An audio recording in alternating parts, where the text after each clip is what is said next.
জাতীয় মৎস্যজীবী দিবস যে মহান মানুষটির প্রতিকৃতিতে আমরা মাল্যদান করলাম, ডক্টর হীরালাল চৌধুরী, 1957 সালের 10 জুলাই, তাই তো?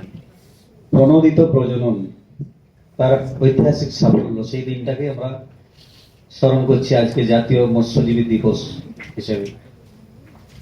তো তার যে চিন্তাধারা, ভাবনা, আদর্শ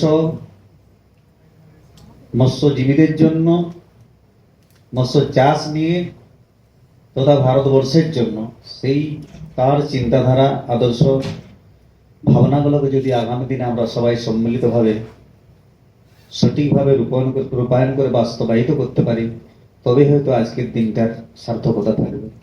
10ই জুলাই আমাদেরই একজন বাঙালি বিজ্ঞানী, সবাই আমরা জানি, প্রফেসর হীরালাল চৌধুরী, মৎস্য বিজ্ঞানী, এবং ডক্টর আলিকুনি, KH আলিকুনি, ওনারা আমাদের তৎকালীন যে আইসিআর সিপি ব্যারাকপুরের আন্ডারে আমাদের একটা উড়িষ্যাতে অঙ্গল বলে একটা জায়গা, সেখানে একটা স্টেশন ছিল।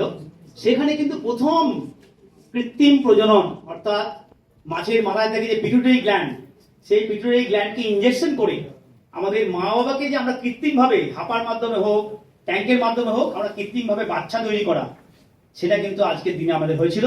এবং সেই জন্য আমরা সবাই ওনাকে নমস্কার জানাই।